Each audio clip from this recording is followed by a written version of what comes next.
Assalamualaikum warahmatullahi wabarakatuh. Salam dan bahagia Bapak Ibu guru hebat. Saya ingin menyampaikan sebuah kutipan dari sebuah kalimat Ki Hajar Dewantara bahwa serupa seperti para pengukir yang memiliki pengetahuan mendalam tentang keadaan kayu, jenis-jenisnya, keindahan ukiran, dan cara-cara mengukirnya. Seperti itulah seorang guru seharusnya memiliki pengetahuan mendalam tentang seni mendidik. Bedanya, guru mengukir manusia yang memiliki hidup lahir dan batin. Dari kutipan yang disampaikan oleh Ki Hajar Dewantara tersebut, maka saya selaku guru menjadi termotivasi bahwa setiap siswa itu memiliki kebutuhan belajar yang berbeda. Tugas kita sebagai guru adalah mendesain pembelajaran dengan menyesuaikan kebutuhan belajar mereka. Selama ini sebelum mempelajari modul 2.1 tentang pembelajaran berdiferensiasi, saya selalu menghadirkan pembelajaran yang monoton, yang sama dengan bagi setiap individu. Saya tidak pernah membedakan berdasarkan kebutuhan belajar. Saya tidak pernah melakukan pemetaan kebutuhan belajar murid berdasarkan profil mereka, minat mereka, dan juga kesiapan belajar mereka. Tetapi setelah mempelajari modul 2.1, pembelajaran berdiferensiasi, saya kemudian berpikir bahwa setiap anak itu memang unik. Kita tidak bisa menyamakan pembelajaran kepada mereka satu dengan yang lainnya. Oleh karena itu, melalui pembelajaran berdiferensiasi kali ini, saya akan mempraktekkan bagaimana melakukan pembelajaran berdiferensiasi.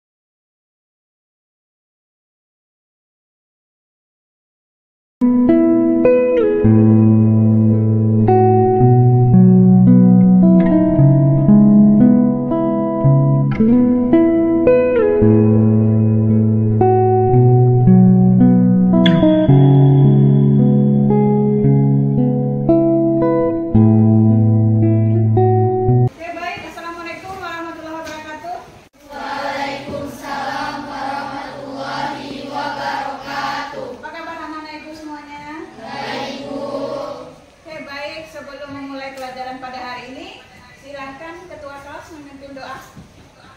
Siap, berdoa dimulai. Bismillahirrahmanirrahim. Rabbi sholli sadri wa yassirli amri wahlul 'uqdatam min lisani yafqahu qawli. Rabbi zidni ilman warzuqni fahman walhamdulillahi rabbil alamin. Alhamdulillah. Silakan Stefani, bagaimana kabarnya teman-temannya hari ini?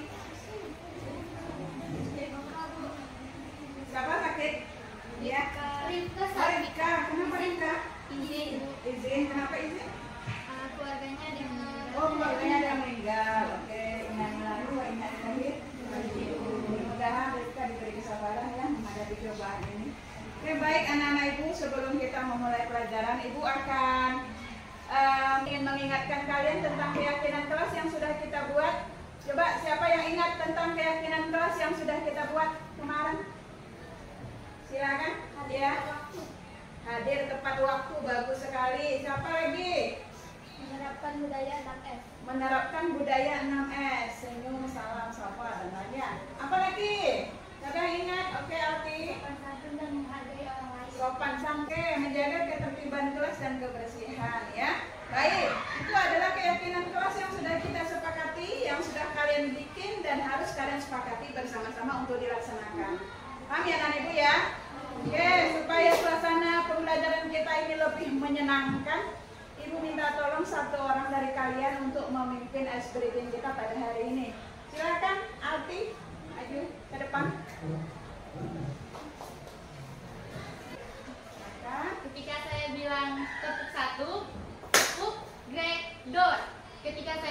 2, tepuk 2 kali, grek grek dor dor. Ngerti? Kita coba.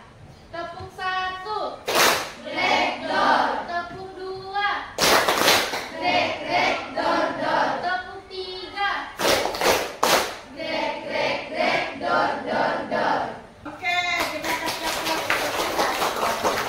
Berarti udah siap ya, udah siap belajar ya. Udah siap belajar karena tadi kan kita juga sudah melaksanakan metode stop, kemudian kita juga udah berikan akan memberikan pertanyaan pemantik ya. Karena gini, yang namanya pertanyaan pemantik itu kan membutuhkan kalian untuk berpikir ya, pertanyaan yang membutuhkan. Pertanyaan pemantiknya, bagaimana kita mengetahui bahan kimia itu berbahaya? Siapa yang bisa menjawab? Silahkan. Bagaimana kita mengetahui kalau bahan kimia itu berbahaya? Ayo, orang itu berbahaya. Kan enggak? Ya. Dalam produk kemasan biasanya ada tanda silang, terus ada bentuk tengkorak. Ya. Terus ya kayak tahu. Oke, jadi untuk mengetahuinya adalah dari label kemasannya. Biasanya kan kita kalau membeli produk itu misalnya baygon gitu ya, ada tanda silang merah, atau mungkin kalau kita lihat ada produk kimia yang lambang tengkorak, berarti dangerous, berbahaya. Itu adalah pertanyaan pemantiknya. Kemudian tujuan dari pembelajaran kita hari ini adalah yang pertama menjelaskan konsep kimia hijau dan prinsip kimia hijau itu melalui diskusi dengan benar. Ya, kemudian yang kedua, kalian harus bisa membedakan mana kegiatan yang sesuai dan yang tidak sesuai dengan prinsip kimia hijau. Ya. Kemudian yang ketiga, kalian harus mampu menerapkan konsep kimia hijau ini, kemudian membuat produk yang nanti akan menghasilkan produk yang sesuai dengan prinsip kimia hijau. Baik anak-anak ibu, sekarang kita langsung saja ke pembelajaran inti kita. Yang pertama, kemarin ibu sudah melakukan pemetaan kepada kalian melalui Google Form yang sudah ibu kirim. Sudah dijawab kan? Oke, jadi dari situ ibu sudah mengetahui bahwa yang mana kalian yang memiliki gaya belajar visual, mana yang kinestetik, mana yang auditorial. Nah, dari pemetaan tersebut ibu juga sudah mengelompokkan kalian sesuai dengan gaya belajar kalian. Ini visual ada 2 kelompok, visual 1, visual 2. Yang ini auditorial dan yang di sana kinestetik. Ya. Nah, oke, baik. Kemudian setelah kalian duduk sudah sesuai dengan kelompoknya, kita akan mengenali masalah kita pada hari ini tentang prinsip kimia hijau. Silahkan pada kelompok visual 1 dan 2, silahkan kalian mengamati, melihat bahan ajar. Ya, silahkan di scan barcode-nya. Ya, barcode silahkan di scan barcode-nya. Di situ ada bahan ajar yang bisa kalian lihat. Oke, ya. Silahkan scan barcode. Nah, yang auditorial silahkan melihat video.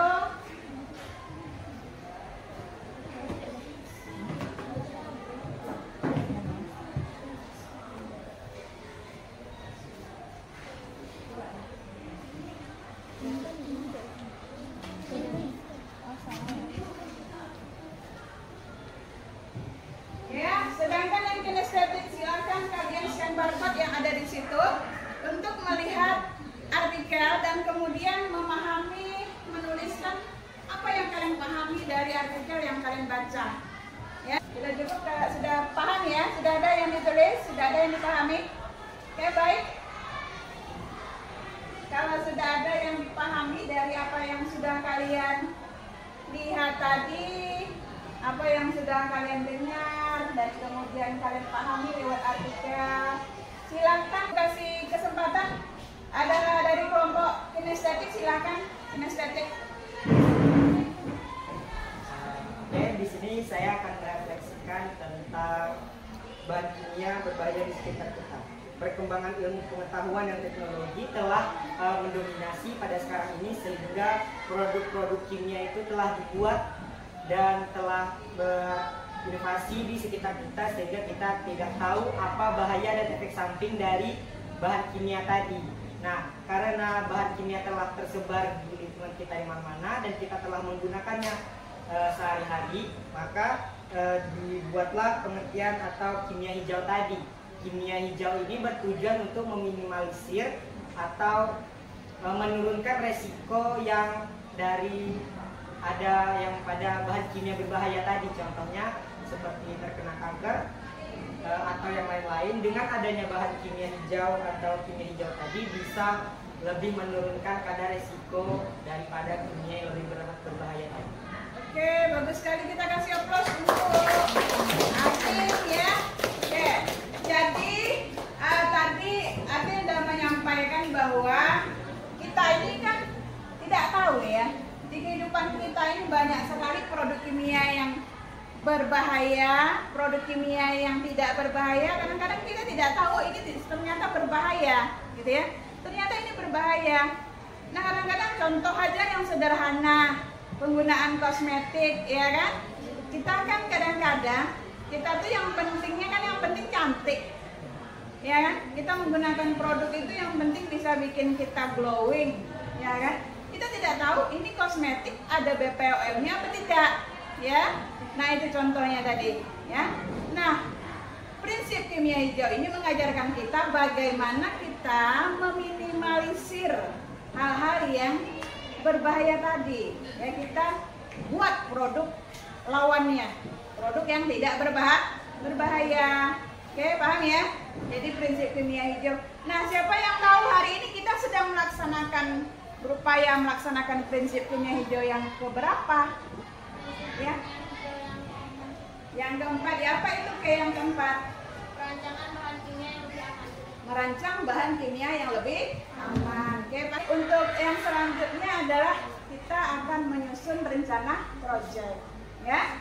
Nah, menurut kalian punya rancangan proyek yang akan kita lakukan atau sudah ada? Silakan. Siapa yang bisa? Apakah sudah ada punya rancangan proyek kita hari ini? Oke, silakan ke. Sudah ada membuat handshop dari daun sirih dan Oke, jadi mungkin kalian sudah punya rancangan ya, udah sepakat ya. Hari ini ya kita akan membuat handshop menggunakan bahan alami yaitu daun sirih. Siapa yang tahu nih cara membuat handshop? Barangkali sudah tahu langkah-langkahnya nih, silakan. Bagaimana? Ayo, oke, silakan Alti. Jadi cara kerja yang pertama adalah siapkan alat dan bahan. Ya. Yang kedua, buanglah tangkai daun sirih. Yang ketiga, cuci daun sirih. Sobek daun sirih menjadi kecil-kecil. Rebus daun sirih. Dinginkan. Setelah dingin, pisahkan daunnya dari air. Setelah air daun sirih terpisah, campurkan dengan mama lemon. Sedikit demi sedikit sampai berbusa. Pindahkan ke kemasan yang telah disiapkan. Beri label kemasan. Sabun hand soap dari bahan alami siap digunakan. Oke, bagus sekali ya. Luar biasa ya, jadi belum dibuka ya. Oke, baik. Alat dan bahannya sudah ada? Sudah ada ya. Di atas mejanya sudah ada alat bahan. Oke, dan karena ini sudah kita komunikasikan lewat WA sebelumnya, jadi kalian sudah sangat siap untuk melaksanakan proyek pada hari ini. Ya, daun sirihnya juga sudah direbus dari rumah. Jadi hari ini kita akan membuat handshop dari daun sirih. Oke, silahkan kalian melaksanakan proyeknya. Jangan lupa menerapkan sesuai langkah kerja. Nah, di meja kalian itu ada LKPD. Silakan kalian ada barcode LKPD ya. Silakan kalian scan barcode-nya. Silakan kalian scan barcode. Ada mana Naila? Barcode-nya silakan, barcode LKPD. Oke ya, sudah ada ya. Oke. Itu di depan Naila itu ada barcode-nya. Nah, silakan di-scan. Ya, coba Ibu mau lihat bagaimana cara men-scan barcode. Sudah bisa belum? Ya, silakan. Ya, itu barcode-nya silakan. Nah, Nggak bisa. Oke.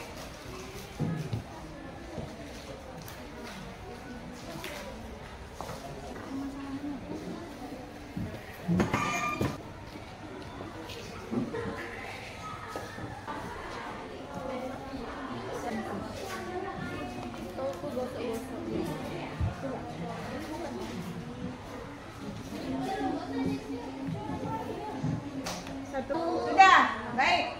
Sekarang kita mengkomunikasikan. Coba lihat mana produknya.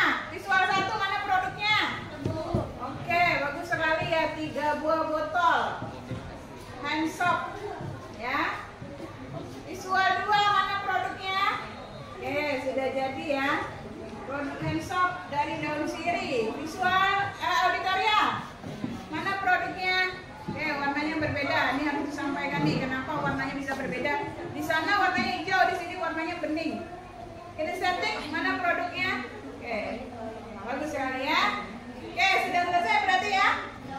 Sudah? Ibu tanya, apa fungsi daun sirih di situ? Siapa yang tahu fungsi daun sirih itu apa? Adin?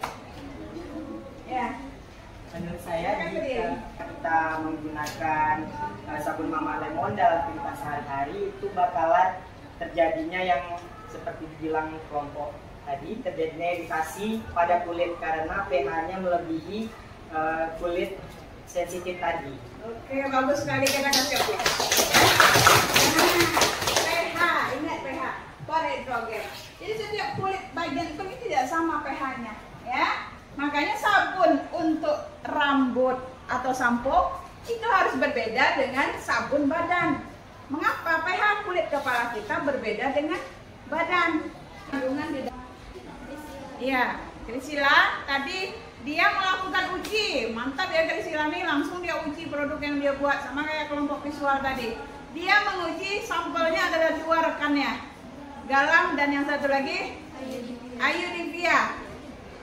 Dia tester ya, dia coba ke Ayudivia, ternyata ada Ayudivia kulitnya iritasi, sedangkan pada Galang tidak. Loh, kenapa bisa terjadi 2 perbedaan padahal produk yang digunakan sama? Kemudian Krisila dia menjawab sendiri dari apa yang dia mencari sendiri dari permasalahan dia.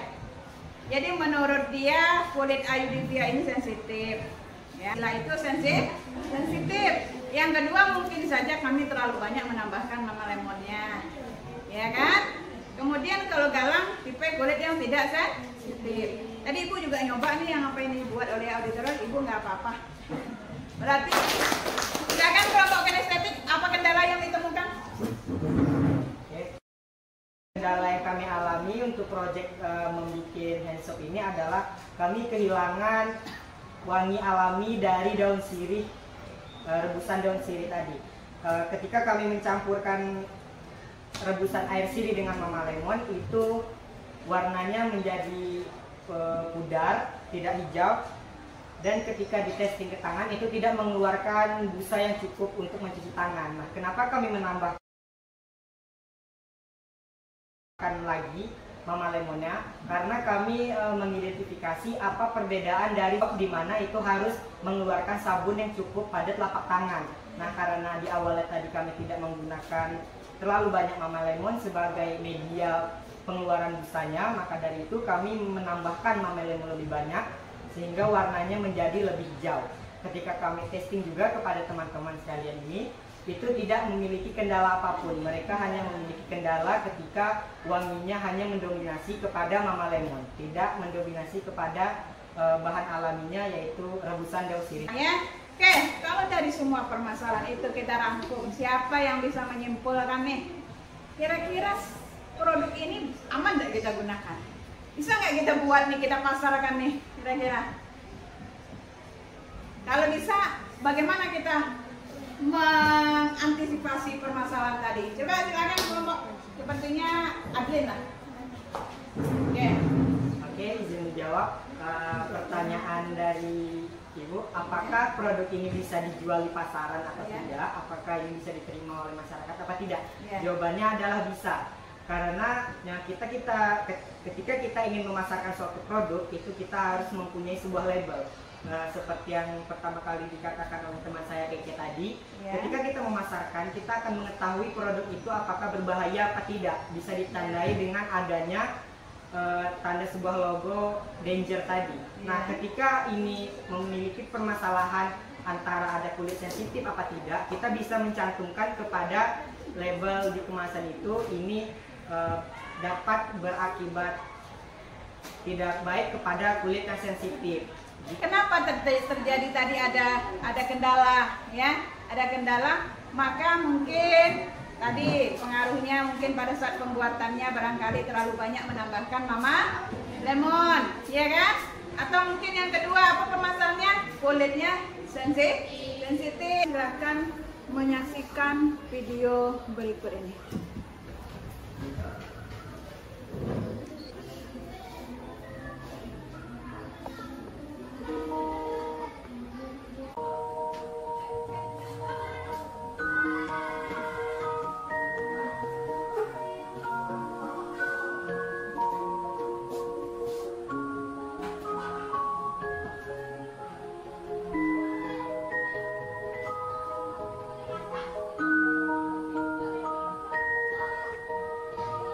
Teman-teman semua, gimana nih kabarnya? Pasti baik kan? Nah, kali ini kita akan membahas tentang kimia hijau atau green chemistry. Jadi, teman-teman akan tahu apa itu green chemistry dan kenapa konsep ini sangat penting untuk depannya. Yuk, kita simak bersama-sama. Dalam lingkup green chemistry atau kimia hijau, terdapat istilah yang cukup penting, yaitu tragedy of the commons. Nah, apa itu tragedy of the commons? Jadi, tragedy of the commons adalah konsep yang menunjukkan situasi pemanfaatan SDA secara bersama dan demi keuntungan pribadi. Nah, konsep ini dikemukakan oleh Gareth Hardin pada tahun 1968. Lalu, apa akibatnya? Ya, akibatnya adalah sumber daya yang ada di bumi akan terus berkurang dan akan habis. Jadi, inilah yang bisa dikatakan dengan tragedy of the commons. Video tadi. Silakan Cecilia.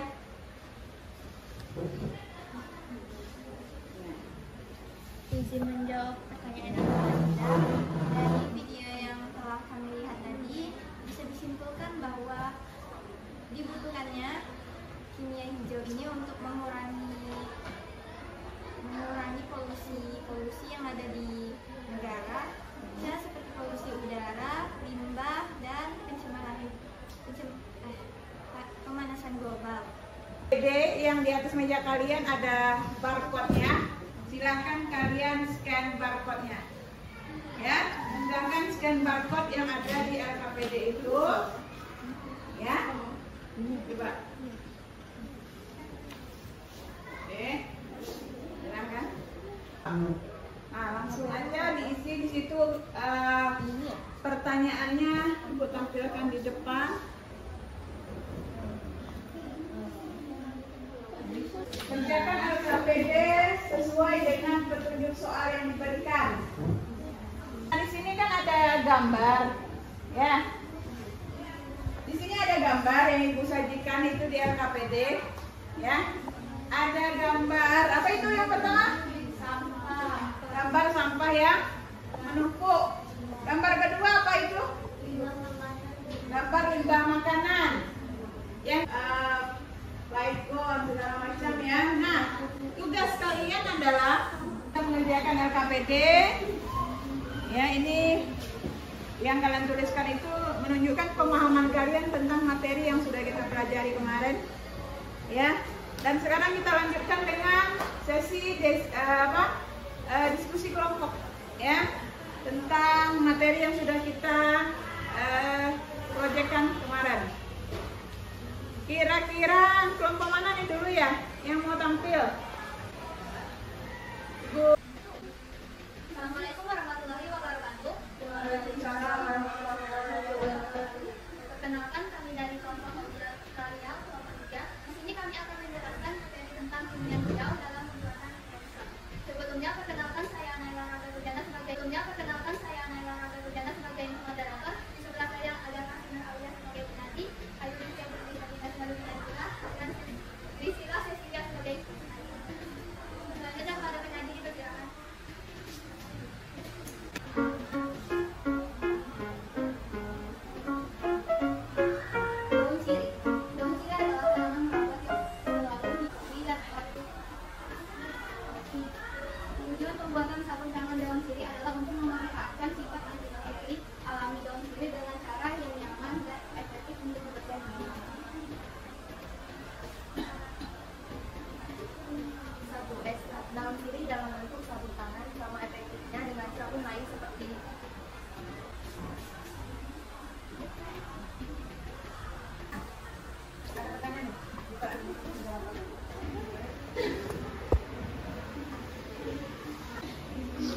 Izin menjawab,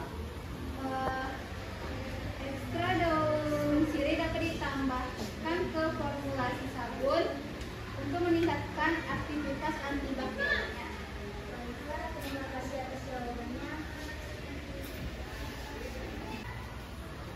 Terima kasih atas perhatiannya. Kami mohon maaf apabila ada kesalahan. Assalamualaikum warahmatullahi wabarakatuh. Waalaikumsalam warahmatullahi wabarakatuh. Kelompok lain juga sudah bertanya, pertanyaannya juga Ibu lihat sudah bagus, sudah reflektif ya, sudah mengembangkan kemampuan bernalar kritis yang ada dalam diri kalian. Ya, hal-hal yang tidak kalian ketahui, kalian tanyakan. Itu sudah salah satu cara untuk mengembangkan kemampuan kita dalam pembelajaran, mengasah kemampuan bernalar kritis ya. Ya, kalau Ibu sudah klik start, maka akan muncul pin. Pin itulah yang kalian masukkan ke dalam aplikasi yang sudah kalian klik tadi ya. Ibu, kalau Ibu ini membuatnya di kahoot.com. Nah, kalian kalau menjawabnya menggunakan Kahoot IT. Oke? Ibu klik start ya. Ini soalnya hanya 5. Ibu klik start.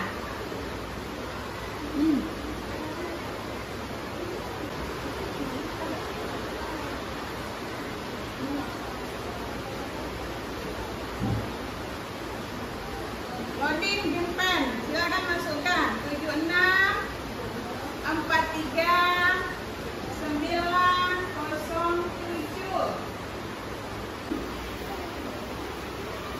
Sudah masuk? Sudah semua? Sudah? Ada yang ketinggalan? Sudah? Oke, 1, 2, 3.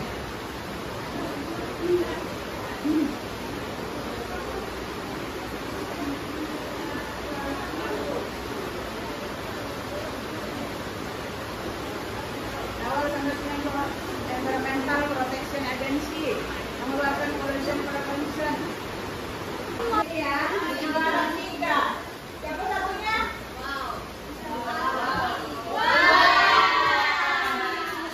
Ya, kita kasih aplaus untuk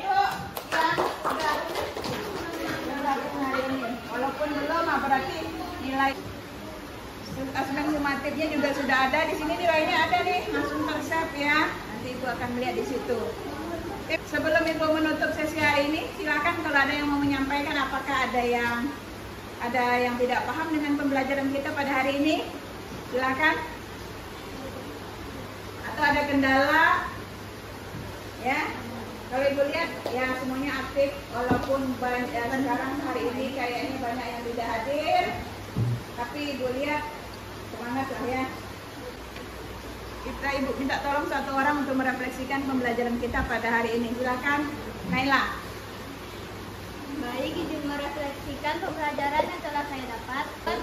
Mempelajari tentang konsep kimia hijau dengan membuat hand soap daun sirih, di mana kita menggunakan mama lemon sebagai bahan kimia dan daun sirih sebagai bahan alami.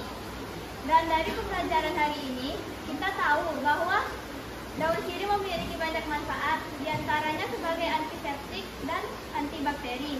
Namun, di balik manfaat itu ada juga kekurangannya, yaitu bau yang menyengat.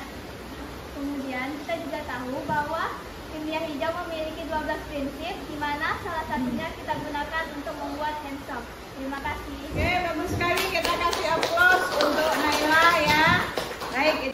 Ya, bahkan dari yang minggu kemarin kita sudah belajar konsep, kita sudah belajar tentang prinsip kimia hijau, kita sudah melakukan proyek yang sesuai dengan prinsip kimia hijau ya. Oke, terima kasih untuk hari ini materi kimia hijau. Untuk pertemuan dusikan apa yang Ibu lihat pada hari ini, bahwa kalian sudah melakukan kegiatan pembelajaran dengan aktif, walaupun Ibu lihat banyak yang tidak hadir hari ini ya. Kemudian Ibu juga melihat bahwa kalian sudah mampu memahami prinsip kimia hijau itu yang seperti apa. Bahkan kalian juga sudah mampu menganalisis mengevaluasi bahkan menciptakan produk yang sesuai dengan prinsip kimia hijau. Baik ya, terima kasih untuk hari ini. Tetap semangat, jangan lupa tetap semangat untuk belajar dan tetap bahagia. Terima kasih, itu aja. Assalamualaikum warahmatullahi wabarakatuh. Kita kasih aplaus untuk kita semua.